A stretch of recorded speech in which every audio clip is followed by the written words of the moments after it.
Et tout à l'heure, sur cette histoire de pauvreté et de misère, je suis très sensible à cette question parce que, en tant que médecin, je fais la part très nette entre la pauvreté et la misère, car je vois des gens pauvres qui ont une hygiène de vie, un corps qui arrive à se maintenir, mais quand on en arrive à la misère, il y a dégradation physique, psychologique et tout, et je crois qu'on se rejoint un petit peu sur ce oui. Ok, d'accord. Alors,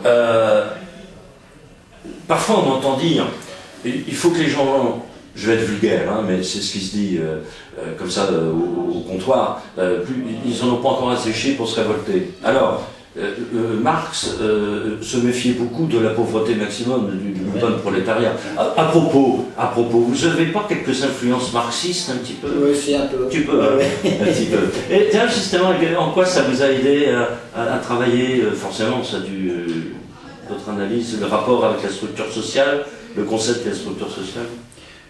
Oui, ça m'a aidé. Bon, la culture, j'ai une culture marxiste, j'ai une double culture, disons. C'est-à-dire que j'ai beaucoup lu, beaucoup étudié les auteurs du XVIIIe siècle français. Et donc, je pense que ça se sent aussi dans le regard que je porte sur la période révolutionnaire, etc. Une citation. Et une culture marxiste, on peut dire, qui m'a beaucoup aidé à saisir le fait que la misère ouvrière avait une caractéristique. C'est-à-dire qu'on est passé à la fin du 19e siècle dans une période où la pauvreté n'était plus vue personnellement, n'était plus vue comme un problème personnel d'individu. C'est-à-dire que jusqu'à cette époque-là, il y avait des pauvres, il y avait très pauvres même, mais ils étaient vus chacun comme des cas individuels qu'il fallait secourir à partir de... Saint-Vincent de Paul, quoi. Voilà, la charité, etc. Et là, on s'est aperçu, enfin, à travers ce type d'études, on s'est aperçu que la pauvreté était la caractéristique d'une classe sociale. Pas seulement de cette classe sociale-là, mais essentiellement de cette classe sociale, qui d'ailleurs était d'autant plus visible qu'elle était en pleine ascension.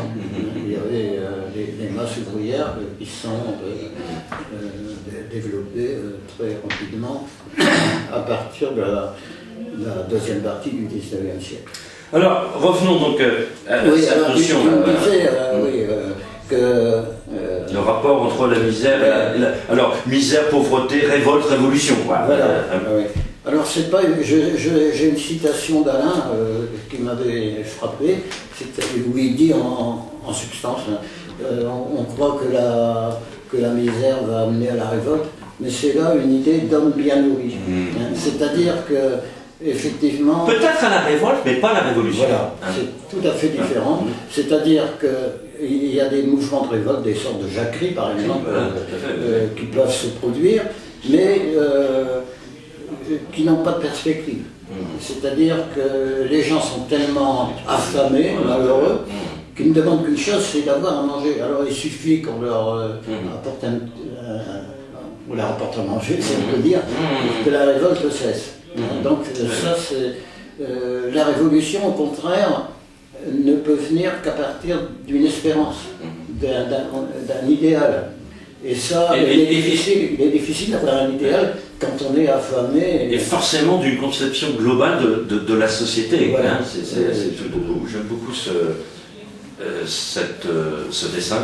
Et je crois que c'est cité par notre ami, nommé par notre ami Leleu qui a choisi et c'est illustration pour Marie chrétienne d'Édouard David qui avait été imprimée en Picardie en 1903. Voilà.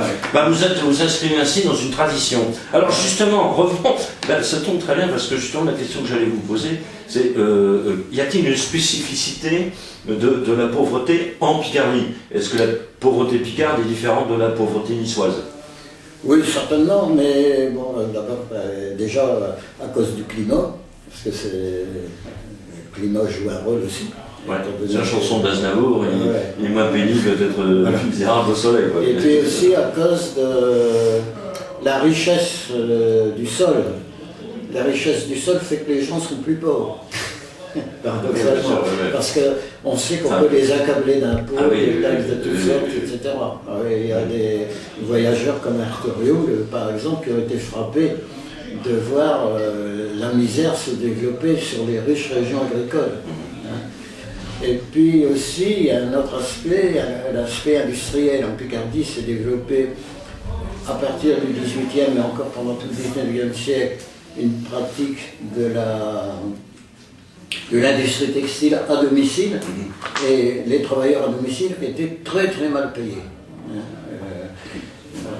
Surtout c'est ce qu'on nous prépare avec le travail télétransmis à domicile, sans doute.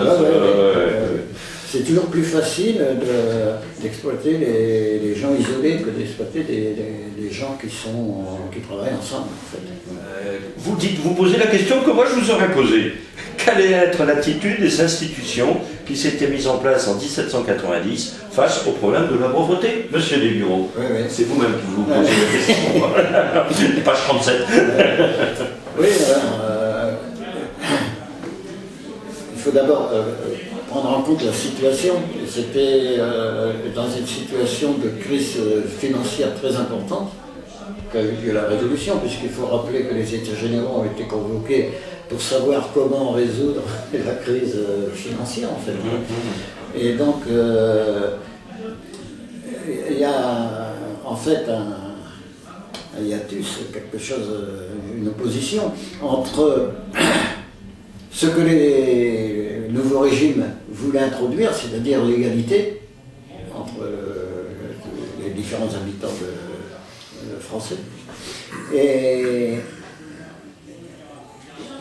l'impossibilité de le réaliser, parce qu'on n'avait pas les moyens de le faire. Dans des comptes rendus du Conseil général du département de l'époque, on dit les caisses sont vides. Alors, ça me rappelle quelque chose. Ça me rappelle quelque chose. Alors, ce qui a été réalisé par la Révolution est valable surtout, est important surtout du point de vue des principes. C'est-à-dire, on en a passé de la charité à la solidarité nationale. Bon, ça ne s'est pas très bien réalisé, parce que c'était compliqué, c'était un bouleversement considérable, à tel point qu'à certains moments, les habitants les plus pauvres, les plus démunis, ont regretté la charité telle qu'elle existait, parce que les monastères, etc., avaient les moyens d'exercer d'une certaine manière la charité. Et quand tous ces établissements-là ont été nationalisés, il y avait une source qui était tarie d'une certaine manière et qui n'a pas été remplacée immédiatement par la solidarité nationale. C'est ça, je crois, qui est intéressant, c'est-à-dire que toutes les bases de ce qui va s'organiser au cours du XIXe siècle, et même encore au cours du XXe, si on pense à des réalisations, enfin des mesures comme le RNB, etc. Les bases ont été jetées sous la Révolution, mais n'ont été que très partiellement organisées, d'autant plus qu'est survenue la guerre, etc., la contre-révolution qui ont gêné le développement des principes. Souvent, du reste, dans les grands processus révolutionnaires, on voit toujours des processus de contre-révolution qui viennent entraver